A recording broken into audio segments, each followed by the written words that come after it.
আসসালামু আলাইকুম রহমতুল্লাহ। কেমন আছেন? সবাইকে অগ্রিম মাহে রমজানের শুভেচ্ছা। রমজান মাস আসতেছে, আত্মশুদ্ধির মাস। এই মাসে যারা চা পাতার ব্যবসা করে তাদের সেলস অনেক কমে যায়।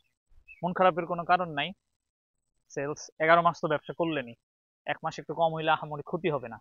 তো এই 1 মাস সেলস কমে যায়। এই সময় যদি আপনি আপনার ব্যবসায় গুরুত্ব কম দেন, বা এই 1 মাস যদি চিন্তা করেন যে এই সময় তো সেলস কম, মার্কেটে যাব না, কাস্টমারদের কাছে না গেলেও চলবে, এই চিন্তা চেতনা যদি আপনার মাঝে থাকে, তাহলে ব্যবসা থেকে অনেকাংশে পিছিয়ে পড়বেন। সে বিষয়ে আজকে কথা বলবো। তার আগে বলতে চাই, আপনারা যদি ওহি চা, ওহি টি এই ইউটিউব চ্যানেলে নতুন হয়ে থাকেন, তাহলে অবশ্যই আমাদের চ্যানেলটা সাবস্ক্রাইব করে সঙ্গে থাকবেন। তো রমজান মাসে কিভাবে চা পাতার ব্যবসা পরিচালনা করবেন, এ বিষয়ে বেশ কিছু স্ট্র্যাটেজি আপনাদের মাঝে শেয়ার করব। দেখেন, রমজান রমজান মাসে আমাদের দেশ যেহেতু মুসলিম সংখ্যাগরিষ্ঠ, তাই না? এদেশে 80% মানুষ মুসলিম। তো বলাই যায় বৃহৎ অঙ্কের মানুষ রোজা থাকে, সিয়াম পালন করে সারাদিন। মানুষ সিয়াম পালনের জন্য যে চা যে খাওয়ার প্রবণতা, এটা অনেকটাই কমে যায়। একদমই যে কমে তা কিন্তু না। আপনাকে কয়েকটা বিষয় আমি বুঝাই, একটু একটু মনোযোগ সহকারে দেখেন। তো বিশেষ করে রমজানের প্রথম সপ্তাহে একদমই সেলস ডাউন হবে চায়ের ব্যবসা যারা করেন।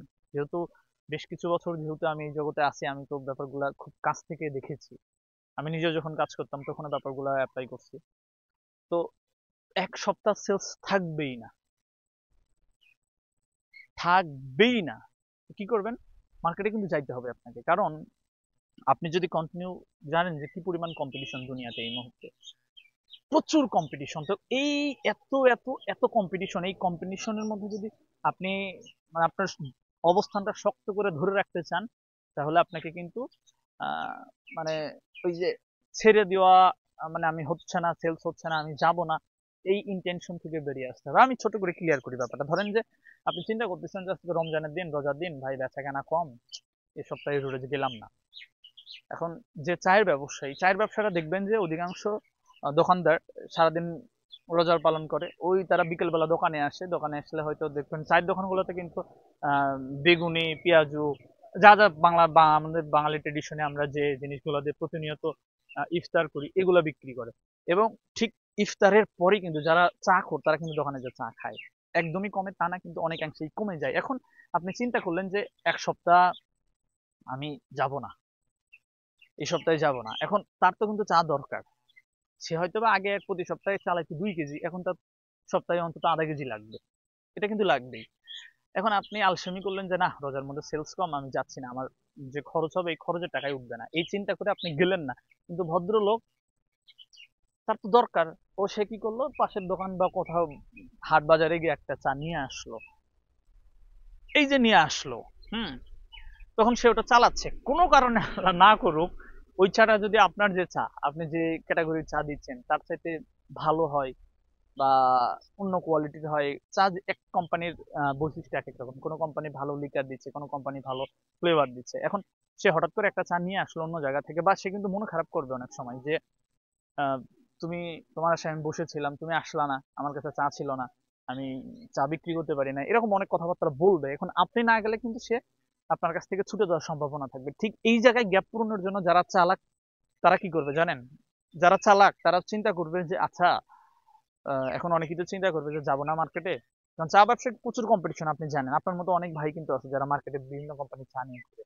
অন্য কোম্পানি এসে তাকে পুশ আপ করবে যে চাচা দেখেন, আপনি যাদের থেকে নেয় ভদ্রলোক আসে নাই, আমরা কিন্তু কন্টিনিউ আসি মার্কেটে, আপনারা চাইলে আমার কাছ থেকে নেন। তো এইভাবে কথাবার্তা বলতে বলতে দু একজন দেখবেন যে আপনার কাস্টমার হারাই যাবে, অন্যজন নিয়ে নিবে। কি জন্য? আপনার আলসেমির জন্য। আপনি চিন্তা করছেন সেলস কম। ভাই সেলস কম হোক, সমস্যা কি?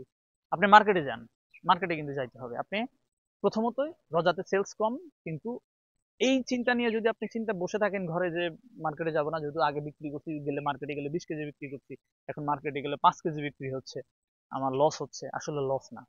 11 মাস তো আপনি আপনার যে গতি, সে গতিতেই চললেন। একটা মাস একটু স্লো, কিন্তু আবার এটা ওই যে প্রথম সপ্তাহে বললাম যে প্রথম সপ্তাহে প্রচুর স্লো থাকবে, দ্বিতীয় সপ্তাহে দেখবেন যে একটু একটু চলবে, হ্যাঁ, তৃতীয় সপ্তাহে দেখবেন মোটামুটি চলবে, লাস্ট সপ্তাহে যে কিন্তু ঘুরে যায় মোট, লাস্ট সপ্তাহে কিন্তু বেচাকেনা বাড়ে।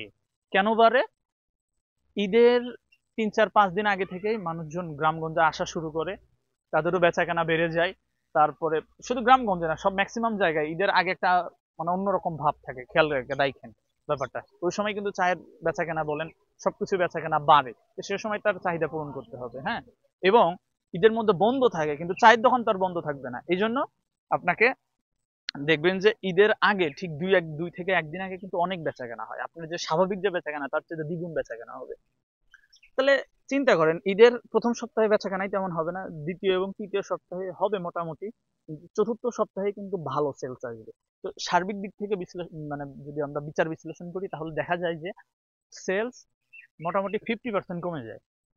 50%, ধরেন আপনি যদি প্রতি মাসে 1000 কেজি চা বিক্রি করতেন, রমজান মাসে দেখা যাবে আপনার 500 কেজি সেলস আসবে। ক্ষতি তো নাই,